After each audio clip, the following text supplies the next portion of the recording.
6 years old, so I've gone through a lot. I want to start by saying that I first got my real active involvement in the civil rights movement in 1956.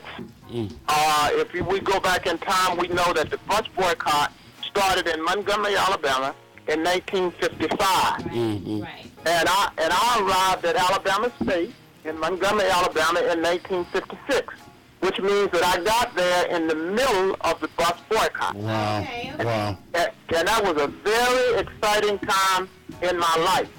Also, I would like to just for the listening audience to know that it was also in 1955 that Emmett Till was a young boy from Chicago that was visiting in Mississippi. He was assassinated. Yeah. Emmett Till was assassinated less than 100 miles from where I live. Wow. And that had a tremendous impact on me in terms of the reality that I was living in. But it's also important to note, and I want to mention this so we can keep talking about it as we go forward. It's really important, and I thank God for my grandparents and my parents that really instilled in me the spirit to take responsibility for wrongs wherever I found them. And we know that in this American society, then and now, there are a lot of wrongs that are taking place in our society. Yeah. So true. So when I arrived in Montgomery, I was just right for taking responsibility. So I became a communicator for the bus boycott. That means that I was one of those young persons. We didn't have the technology then like we have today with instant communication. Wow. It was by word of mouth and by leaflet. So my job between school and the bus boycott and working in that was to deliver these leaflets that made it possible for citizens in the community to know what to do. It informed them of where the mass meeting was taking place that night, that they needed help with getting rides to work or wherever they needed to go. All of that information was on the leaflet, and my responsibility, along with other students, was to make sure that we got them distributed throughout the community. Wow. So now you said you arrived in Montgomery in 1955. Where had you come from? I came from Mobile, Alabama. Oh, okay. So you were still kind of in that area where Jim Crow was alive and well, and segregation and all that was going on. Yes. And you mentioned Emmett Till. A lot of people don't know that. Well, hopefully, if you know your history, you know that kind of was like the catalyst that really got the movement going, because Emmett Till was a young boy. He was what, 12, 13 years old? He was like 14 years old. Okay. And he wasn't from the South. He actually was just visiting, and it was just a terrible thing. I remember, of course, I wasn't alive at the time, but I remember when it was maybe 25 years later, or may have been 30 years later. Jet did a story about him, and I, as a young person, was very struck that there was an open casket at the funeral, because his mother wanted people to see what had been done to her son. As someone who was down there during this time, how did you feel, and what was the climate and the feeling among the community at what had occurred with Emmett Till in particular? That was a lot of fear in the community, and I mentioned Emmett Till because Emmett Till and I were the same age. Oh, wow. If he had lived, he would have been the same age that I am now. Wow. And you can imagine the impact that had on me and my family during that period of time. It really had a traumatic impact on me, because my parents and everyone that lived and knew in that area that the same thing could happen to them. Yeah. So it was a lot of fear in the community. People were really concerned about staying in their lane, and what I mean by that is the segregationists wanted life to be the way that it has always been there, right. and people who wanted to change it knew that needed to be a change, because there were signs everywhere. White only here, white only there, the water fountains, the restaurants, the hotels, the business establishments. Those signs were everywhere. So it was a lot of fear. Yeah. And I say that because, and that's why I mentioned my parents and my grandparents, because what we teach our children today is so important on what happens tomorrow. Yeah. So we know the real value of parents and what they teach. My parents were educators. My mother was a school teacher. She also attended Alabama State University, where I attended. But she was well aware of what was going on in the world around her. And during those early times, Marcus Garvey's movement was very important in America. Although it wasn't taking place in Alabama, Marcus Garvey's headquarters was in New York. But she was reading about it, and she got communications about it. So she knew that there was things in the making that would make things better in the world if we continue to work for them. And you know, and that is like, because I'm trying to kind of put myself in your shoes, which is kind of impossible, but with all that was going on, all the separatism, all of the Jim Crow, the segregation, today there's this movement, Black Lives Don't Matter, but back then that was really the case, that Black Lives Don't Matter. How is it that you were ever able to grab a hold of hope to think that things would get better? That was a lot of hope around, and there's been hope in our people ever since we were stolen from the motherland and brought over here. That we had hope that it would be a better day. And although things were very bad in the South, with all of the signs, with all of the inadequacies, with all of the injustice that was taking place among our people believed that life could be different. One of the things that made people believe that life could be different was the value of education. Okay. People knew that in order to change things, that we needed leadership. And we weren't talking about just the ministers or the doctors and the teachers. We had those small examples, but we knew that everyone needed to be educated so that they could be productive citizens and they could do something about the environment that they lived in. So it was really education and motivation, and believe that if we first changed ourselves, got our belief system together, and overcame our fears, we could move forward and change things. Those values were instilled in me with my parents, had an association with my grandparents, who started the first education system in Thomasville, Alabama, where I was born. Oh, wow. But they started the first system to educate African Americans. Then they were called colored. Started that first system. So when you come and when we teach children about doing the right thing, it would be instilled in them. And when they get that opportunity, they would do that. And that's the way it was with me. Now, when I got to Montgomery, the bus boycott was going on, so I found a role in the bus boycott.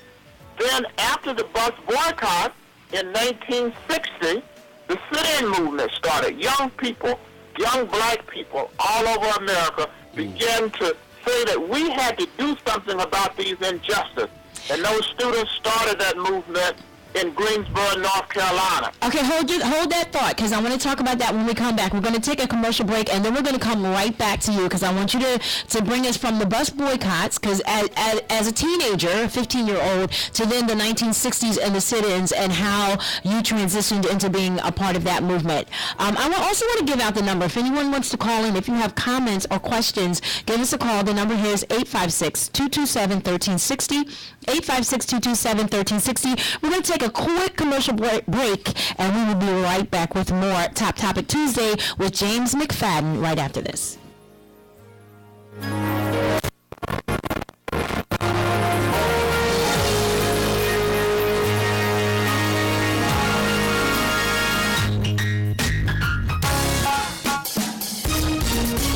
Why would you pay 50 cents for something you could get for 19? Or 10 cents for something you could get for 5? Well, that's exactly what you're doing if you're not using the LGR Copy Center for all of your printing and promotional item needs. We have the lowest prices around. Our everyday low price for color copies is just 19 cents. Black and white copies are just 5 cents. From t-shirts to tickets, booklets to business cards, flyers to forums, programs to postcards to posters, we specialize in all of your printing and promotional item needs. Graphic design is also available with no added fees to open files or for most rush jobs. For more information, mention this ad when you contact us at the LGR Group, 80 High Street, Mount Holly, New Jersey, 609-702-7272, or toll free at 1-800-992-2995. Email us at info@lgrgroup.com or visit our website, lgrgroup.com. The LGR Group, one source, bringing it all together. Looking for a top jazz club and exquisite restaurant? You've got to experience the Firehouse Cafe, where all the top jazz bands perform live every week, Thursday through Sunday. You'll love the Firehouse Cafe at 20 Washington Street in beautiful Mount Holly, New Jersey. Call 609-261-4502 or thefirehousecafe.net. The Firehouse Jazz Cafe. Win dinner for 2 online at thefirehousecafe.net. This is Karen Rogers, K-Row of the Vision Radio Show, and I invite you to experience the vision, Night Vision, brought to you by the Vision Radio Show and K-Row, every Saturday night into Sunday morning from midnight till 7 a.m., featuring the best of the Vision Radio Show. The best of I'm With the Drummer with Trey Lambert. You don't want to miss it all night long, all night strong, right here on WNJC 1360 AM. Experience the vision. Alrighty, and we're back. We usually don't come right back out of a commercial break, but we got a late start. We lost about 15 minutes in the beginning of the show, and I definitely want James McFadden to be able to share his story, his experience, his wisdom, and his thoughts with us. So you're listening to the Vision Radio Show. I'm your host, Karen Rogers. I have my guest co-host with me, Pastor Mark C., and our guest is James McFadden. He was part of the first, what started off the civil rights movement, the bus boycott in Alabama, and then years later became a part of that sit-in movement. So take us back to, first of all, how the movement, that sit-in movement got started, and then how you got involved with it. Okay, the sit-in movement started in February 1960.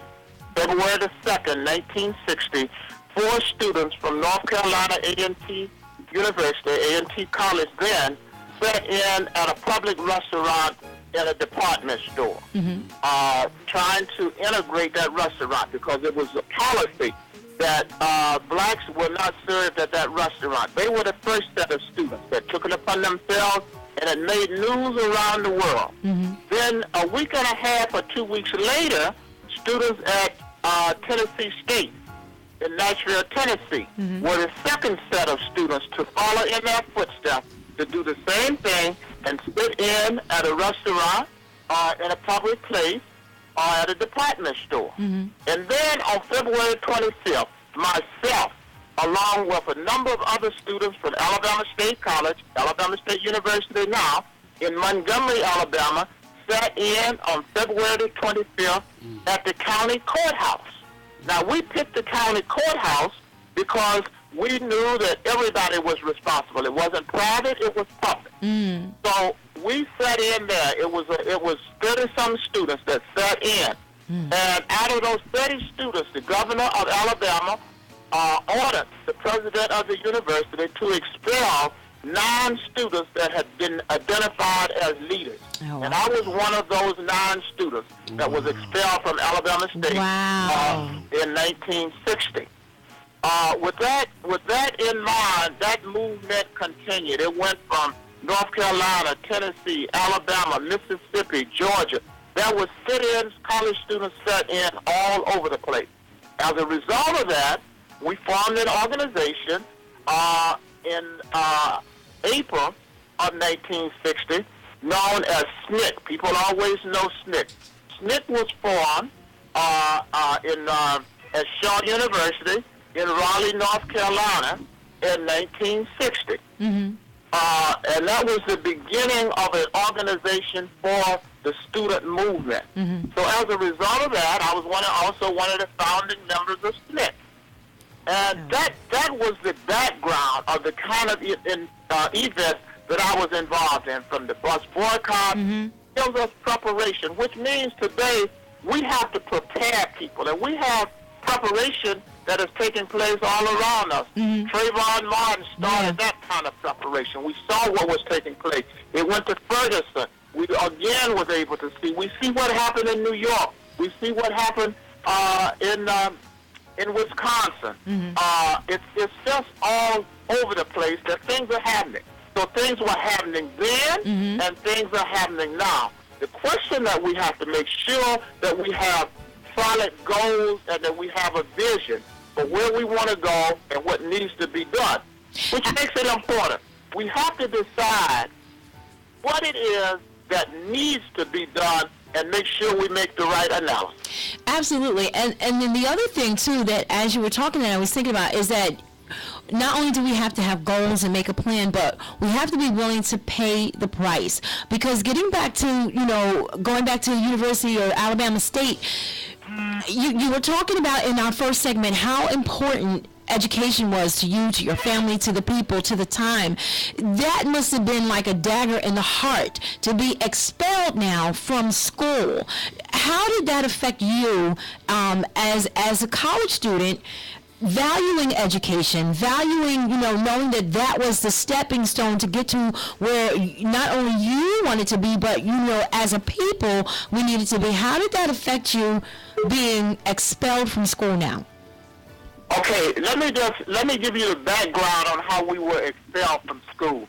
One of the things that really motivated me, aside from all of the things that I had told you, are making sure that I was involved in the city of the state was something that the governor had said during that period of time. The governor of Alabama, which was John Patterson, this is in February now of 1960. Remember, the sit-in movement had already taken place in North Carolina. It had already taken place in Tennessee.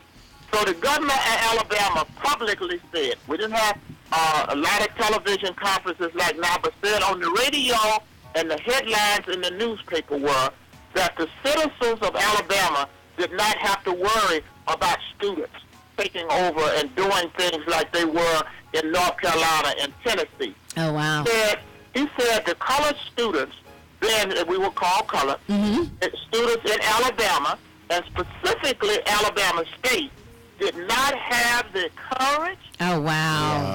the integrity, wow. or the determination, or the knowledge, or the know-how to organize and do things. Amazing. And that never left my head. I bet. It stayed there all of the time. So that was a challenge to us. And I knew at that moment that I would do everything in my power to make sure that we, the students at Alabama State, did something. Yeah. And we did something. We organized and showed the governor that he was wrong, that we could do that. And I think that this is one of the things that was on the governor's mind, that he had said these things that could not happen. Therefore, being the governor of the state, also in charge of state-supported schools, and Alabama State was a state-supported college, he ordered the president, he told the president that if you don't expel these students, wow. we're going to cut the funds off in this institution, and as a result, we'll close the institution. Wow. It was really the governor that expelled us. He forced the president to expel. And then 3 months later, he got rid of the president and any other professors at school that he could indicate that had any positive thing to say about that movement. Wow. So that was the environment, and those were the things that was going on.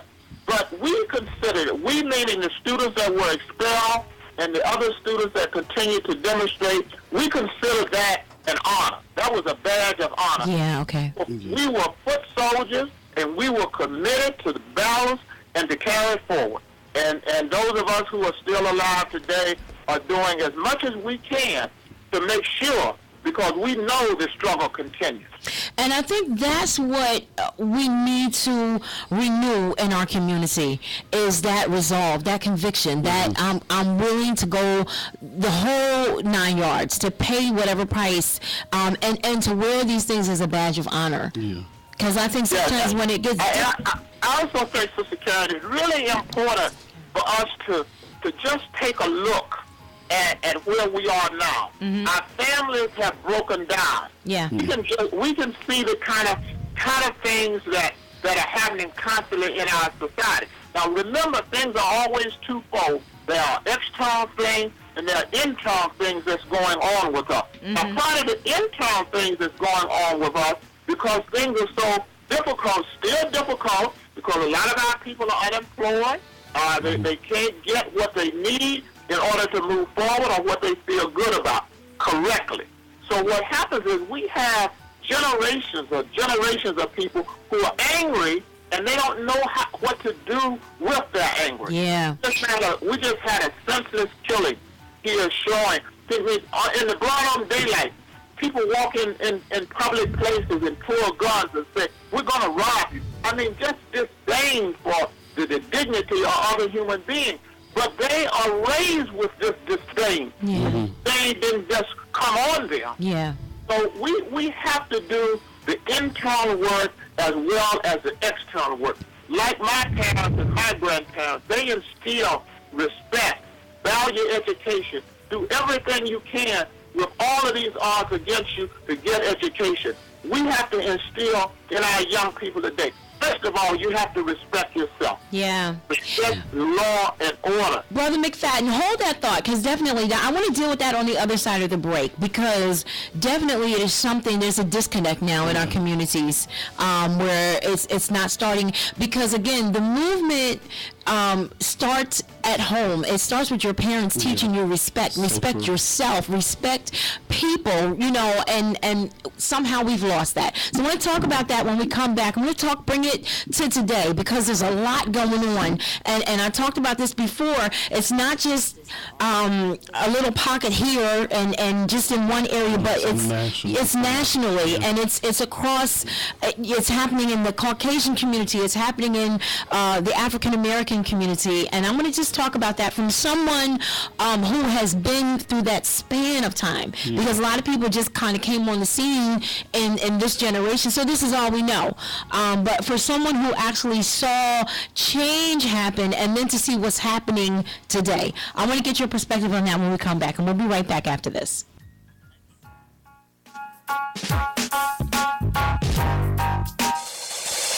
Justice for All People is an anti-violence 501c3 organization founded by the owner and CEO of the LGR Group that offers guidance to young people through education, mentoring programs, and college scholarships.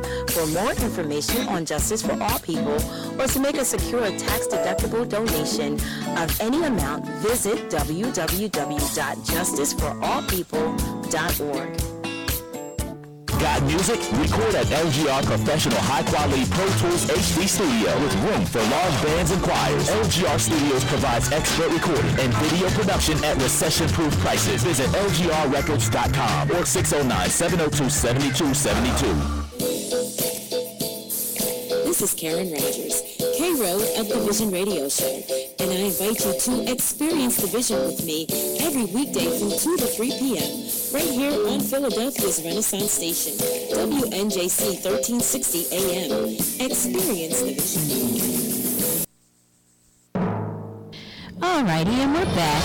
As I said, we don't normally come right out of commercial break into talking, but my guest today has so much to share, and we did lose a little bit of time at the beginning of the show. I want him to be able to say everything that he wants to share. You're listening to the Vision Radio Show. I'm your host, Karen Rogers. It's a terrific Top Topic Tuesday. I have my guest co-host, Pastor Mark C. with me. And Pastor Mark, you said you had a question you wanted to ask. Yeah, as I was listening to Brother McFadden and all of what he has gone through, and just amazed.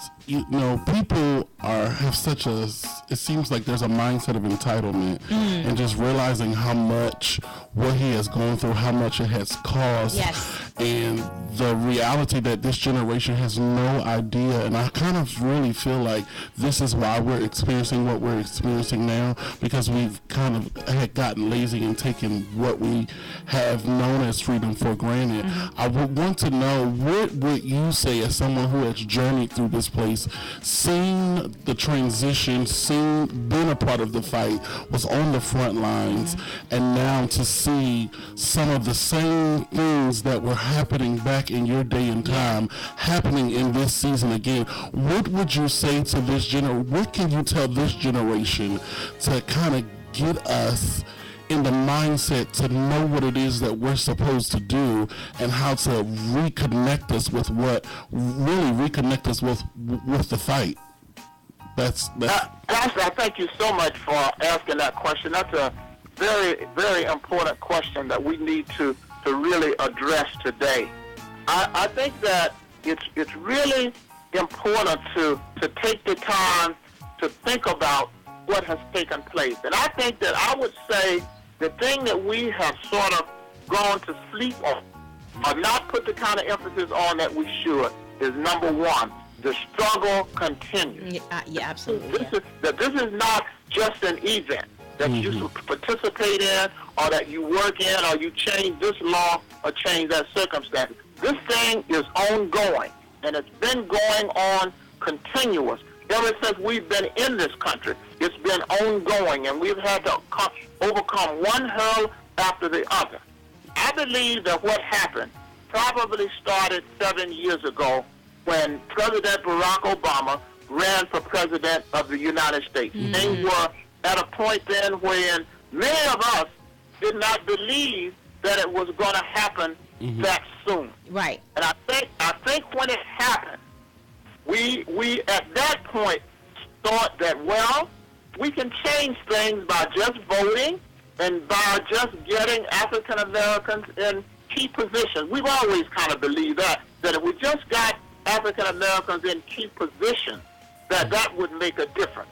But we know now that just getting African Americans in key positions, because if that was the answer, Philadelphia basically wouldn't have any problem. Now the African American mayor, police chief, all of the officers, most of the major offices in this city are held by African Americans. And look at the problems we're plagued with. So we know that that's not the answer. There must be a bona fide, legitimate struggle that's taking place in first of all, that struggle needs to take place in the home. Needs to take place in the community. Needs to take place in the church. Every organization that we have that's for right and justice, that struggle we must ask ourselves, what should we be doing? And it's the same isms that existed many years ago exist today. I mean, discrimination, injustice, racism, sexism, they exist today. Can I just jump in and say, because when you talked about, Barack Obama winning the presidency, what I think happened is that kind of stirred the pot. A lot of things that kind of were still there, but maybe had settled to the bottom, were stirred up now that we have this black man in the White House. And so a lot of these things started coming back up. And then he won a second term. And it's obvious, and they've come out and said it. They just don't want him to succeed. And so, and then I think that's why we're seeing these things coming up. The emails that went forth down in Ferguson about our president, again, shows the climate that racism was very much alive and well. Yes. Now we know that very clearly. Now the other side of that is, what are we doing? When we have our president embarrassed publicly, when we have one of the highest organizations in the country, the Congress, saying that we are going to make sure that this is just a one-time president. But we have them doing things nationally as well as internationally to interfere and to embarrass our president. Now, the question gets to be, what are we doing? And the answer gets to be very little. Our president gets embarrassed on a daily basis, and there's no outcry. There is no outcry across the country. There's no outcry from us.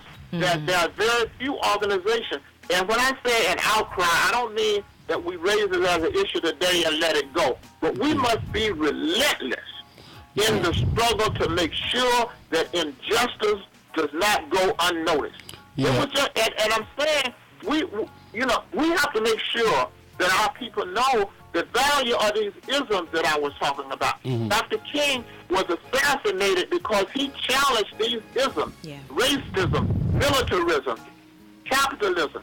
These are isms that are not going to go away or not going to make it better for us.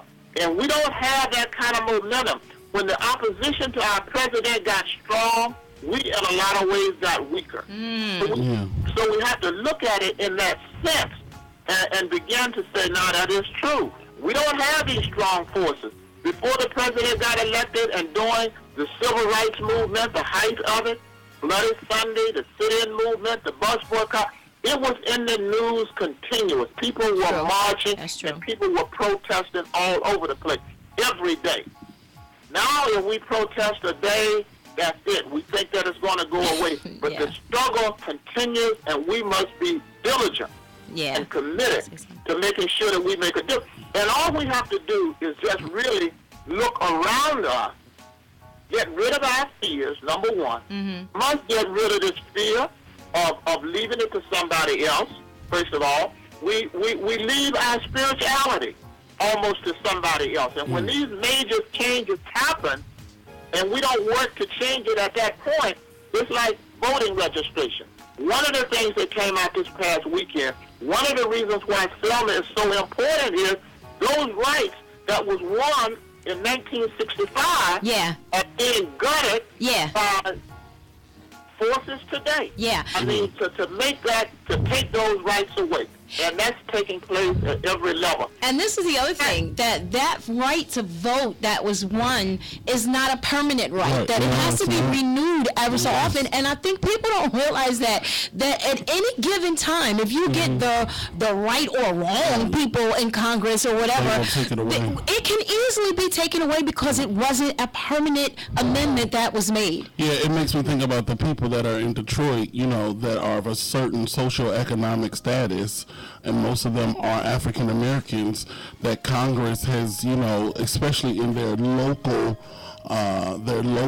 jurisdictions, they've lost their ability to vote, and they're fighting, for their rights, because, they put all the laws, if you have a certain amount of convictions or, different things like that, and slowly but surely, in small ways, they're taking away those rights. And I just really feel like it's really just a wake-up call for so many people, because it's so many people that didn't even know that the Civil Rights Act had an expiration date. Absolutely. And one of the things that we need to put on the table that's happening in these cities today is gerrymandering. How they have divided up our cities in such a way when it's time to elect congressmen and senators that it's so divided that it's still almost black against white, and they get these people in that doesn't represent any of the views that we have. So it's really important for us to, first of all, understand, number one, how important it is to nurture our young people. Just nurturing and developing our young people. There's so much trauma that goes on with our children who are in kindergarten and first grade and right on up. They suffer so much, we don't even pay any attention to it. But we have to really nurture them. Then it's important to note that we must have bona fide leadership, not just faces and places because they are this, but consciously working to make sure that development is taking place and change is taking place. Then we have to have these goals and visions that are so important. And at every juncture, we have to make sure that we do the right thing. Yeah, absolutely. We need to take one final commercial break, and when I come back, I'm going to let you have final words. But let me just say, I appreciate you so much being on our show today.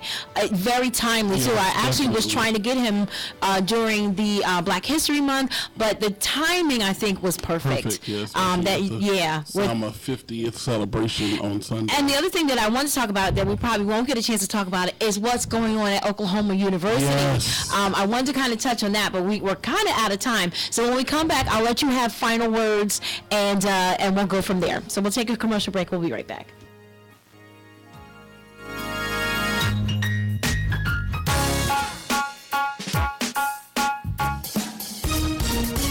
Why would you pay 50 cents for something you could get for 19? Or 10 cents for something you could get for 5? Well, that's exactly what you're doing if you're not using the LGR Copy Center for all of your printing and promotional item needs. We have the lowest prices around. Our everyday low price for color copies is just 19 cents. Black and white copies are just 5 cents. From t-shirts to tickets, booklets to business cards, flyers to forms, programs to postcards to posters. We specialize in all of your printing and promotional item needs. Graphic design is also available with no added fees to open files or for most rush jobs. For more information, mention this ad when you contact us at the LGR Group, 80 High Street, Mount Holly, New Jersey, 609-702-7272, or toll free at 1-800-992-2995. Email us at info@lgrgroup.com or visit our website, lgrgroup.com.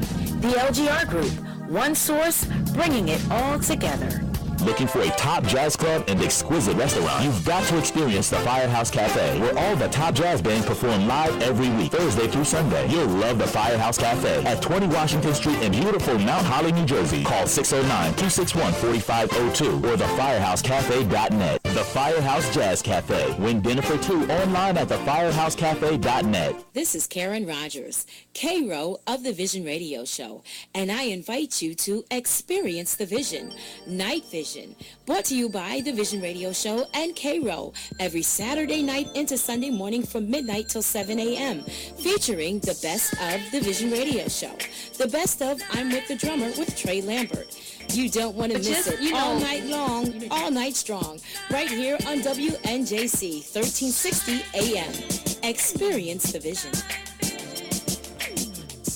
Alrighty, we have about 4 minutes. You're listening to the Vision Radio Show. I'm K-Row on the radio. We have our special guest, Brother James McFadden, who was part of the Civil Rights Movement. He was there from the very beginning. Actually took part in the bus boycotts as a teenager, and then took a leadership role in the sit-in movement in the 1960s. And so he's been sharing his experience, his knowledge, and his heart with us. And so we have about 4 minutes, Brother McFadden. I'm going to let you go ahead and just share your heart with this generation of where you think we are and where we still need to get to. Yes, I think that's important, and we need to keep that in mind. And I think one of the ways to keep that in mind is to make sure that we must have a balance. Mm-hmm. One of the things that we realize is that we have come a long ways.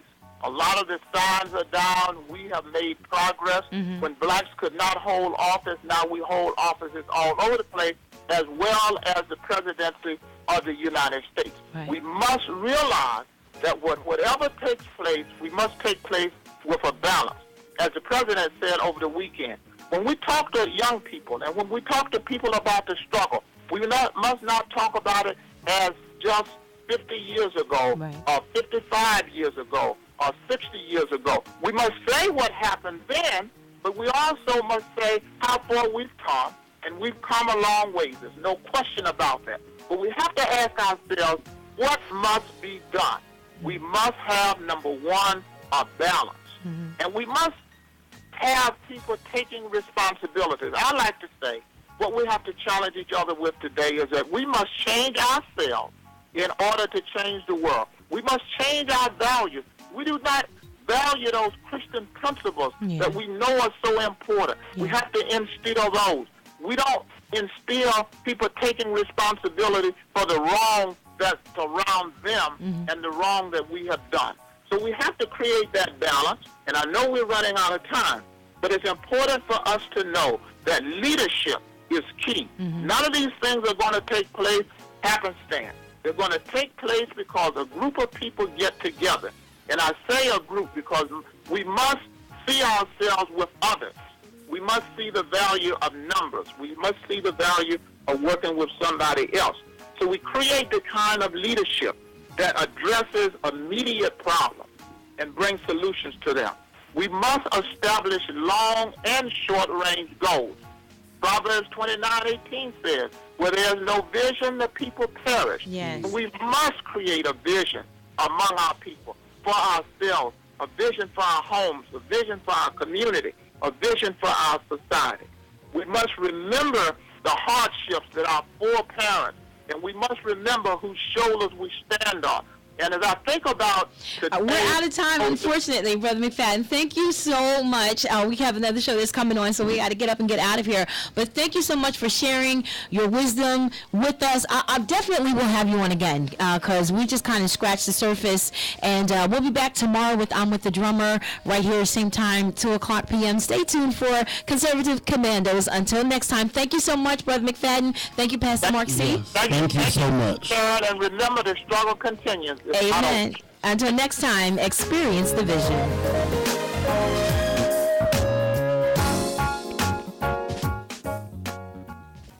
It's Philadelphia's Renaissance radio station, WNJC 1360 AM, Washington Township, Philadelphia. Broadcasting online, WNJCradio.com, a service of Forsyth Broadcasting.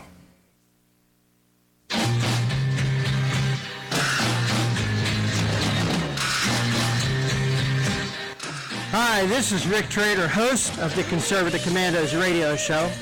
Barack Obama made sure